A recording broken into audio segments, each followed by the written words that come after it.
नमस्कार, स्वागत है आपका। मैं हूं आपके साथ सुमित गुप्ता। आप देख रहे हैं महारो राजस्थान। बुलेटिन में आज बात करेंगे सिरोही के माउंट आबू में हो रहे बीजेपी के सियासी मंथन की, जिसमें प्रदेश के सभी नेता शामिल हुए हैं।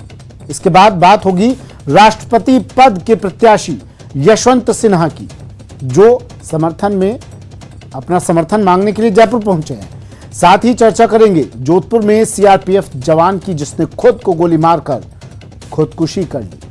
वहीं आखिर में बात होगी बीकानेर संभाग के सबसे बड़े अस्पताल की, जो प्रशासनिक लापरवाही के चलते खुद ही बीमार है।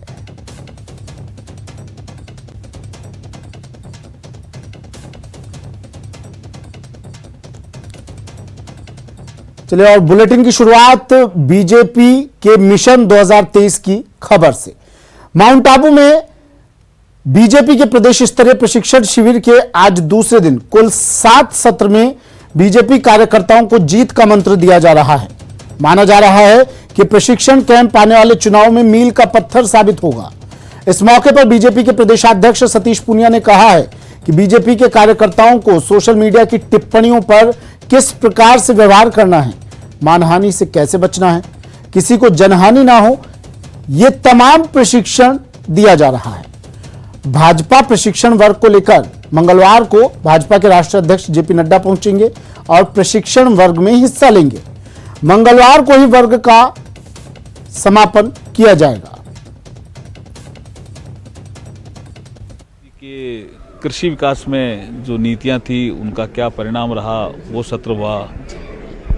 जो पहले अमित मालवीय जी ने लिया पहला सत्र सोशल मीडिया, फिर कैलाश चौधरी जी ने लिया, फिर मेरा एक सत्र हुआ। गरीब कल्याण की जो योजनाएं हैं मोदी सरकार की 8 सालों में, उसका धरातल पे जो प्रभाव सकारात्मक पड़ रहा, उसके बारे में चर्चा हुई। फिर हमारी कार्य पद्धति क्या है, वो अमजी माथुर साहब ने लिया।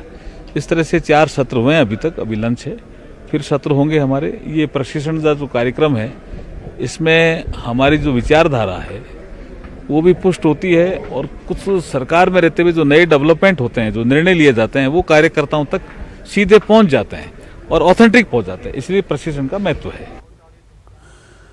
तो आज दूसरा दिन ट्रेनिंग कैंप का, प्रशिक्षण शिविर का 3 दिन चलना है। क्या कुछ आज रहा इस प्रशिक्षण शिविर में? कल जेपी नड्डा आएंगे, क्या कल रहने वाला है? सहयोगी कपिल हमारे साथ उदयपुर से जुड़ गए हैं। कपिल, आज पूरा दिन अगर इस प्रशिक्षण शिविर की बात करें, क्या कुछ खास रहा है इसमें? और कल का दिन भी काफी अहम है, क्या रहने वाला है कल?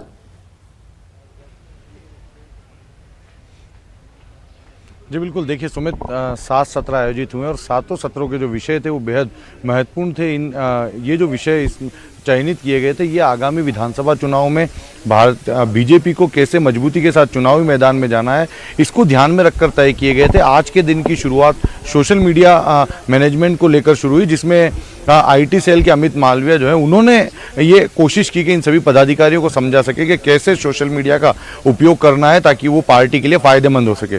दूसरी बात यह भी स्पष्ट तौर पर कही गई कि सोशल मीडिया के मार्फत आपत्तिजनक शब्दों का प्रयोग करने से बचें, गलत तरह के शब्दों का प्रयोग करने से बचें, ये सारी चीज़ें बताई गई। उसके बाद में कृषि पर सत्र हुआ, गरीब कल्याण पर सत्र हुआ, मीडिया पर सत्र हुआ, पार्टी की कार्य पद्धति पर सत्र हुआ, और इसके अलावा राजनीतिक चुनौतियों पर एक सत्र आयोजित किया गया, और एक सत्र विदेश नीति पर किया गया। इन सभी सत्रों को एक एक प्रमुख वक्ता द्वारा जो है वो संबोधित किया गया। और इस समय सतीश पूनिया, जो कि राजस्थान भाजपा के प्रदेश अध्यक्ष हैं, वो मुख्य वक्ता के तौर पर संबोधित कर रहे हैं, और उनके सत्र का विषय राजनीतिक चुनौतियां हैं। वो पार्टी में राजनीतिक रूप से किस तरह की चुनौतियां सामने आने वाली है, जिसे चुनावी दौर में फेस करना है, इस पर पार्टी के नेताओं को, कार्यकर्ताओं को तैयार कर रहे हैं। एक महत्वपूर्ण बात, एक सबसे बड़ी बात जो इस प्रशिक्षण शिविर के दौरान निकलकर सामने आई है, शिविर में एक और जहां नेताओं को प्रशिक्षित किया जा रहा है, तो वहीं पार्टी की जो कोर कमेटी है, जो वरिष्ठ नेता हैं, वो अलग अलग बैठक भी कर रहे हैं। जो हमारे सोर्सेज से हमें जानकारी मिली है कि एक ऐसी बैठक आयोजित की गई जिसमें एक प्रस्ताव रखा गया, आने वाले विधानसभा चुनाव में 1/3 से ज़्यादा टिकट 40 वर्ष से कम उम्र के युवाओं को दिया जाए।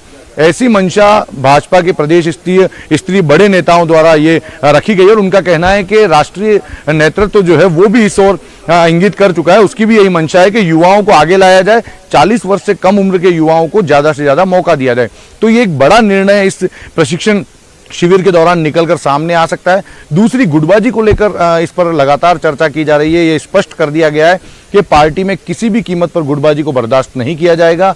ये भी निर्देश दे दिए गए हैं कि यदि कोई भी व्यक्ति पार्टी से परे जाकर काम करता है तो पार्टी को होने वाले नुकसान की परवाह किए बगैर अनुशासन समिति तुरंत उस व्यक्ति पर कार्रवाई कर देगी। हर व्यक्ति पर, हर पार्टी के कार्यकर्ता पर अनुशासन समिति नजर रखेगी। तो ये बड़ी बातें थी। पार्टी जो केंद्र सरकार की योजना है उसको लेकर चुनावी मैदान में जाना है, राजस्थान की वर्तमान सरकार की विफलताओं को लेकर जाना है, ये इन विषयों पर तो लगातार चर्चा हो रही है। प्रशिक्षण शिविर में भी इसके बारे में जानकारी दी गई, केंद्र सरकार की योजनाएं बताते हुए कैसे उन्हें जनता तक ले जाना है ये भी बताया गया। तो आज दूसरा दिन अब समापन होने की ओर है, अंतिम सत्र चल रहा है।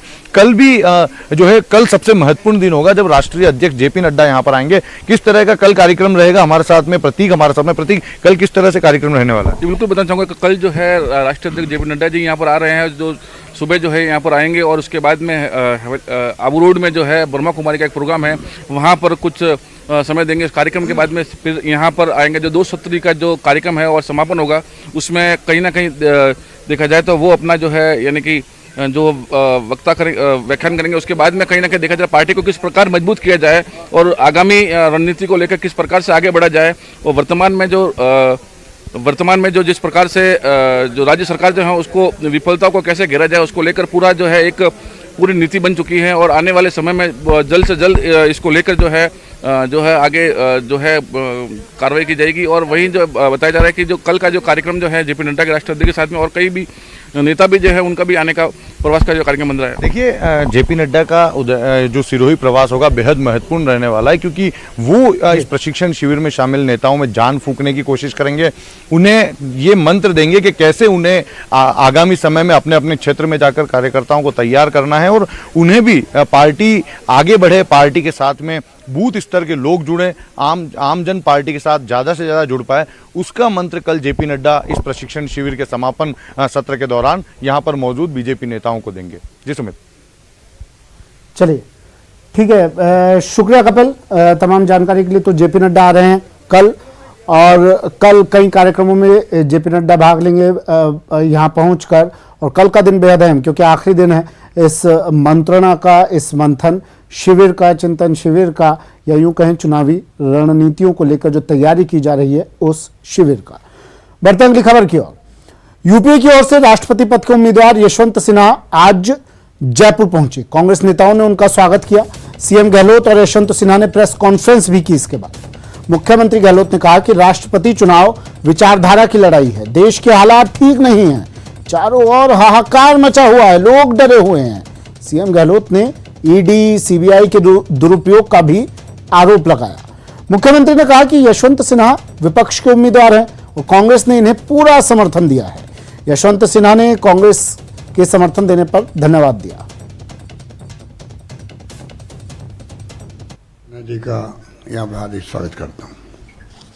आप सबको मालूम है कि विपक्षी पार्टियों की तरफ से एकजुट होकर के इनको आगामी राष्ट्रपति पद के लिए चुनाव में उम्मीदवार बनाया है। मुझे खुशी है कि एक बहुत ही अनुभवी राजनेता को अवसर मिला है कैंडिडेट बनने का देश के राष्ट्रपति के रूप में।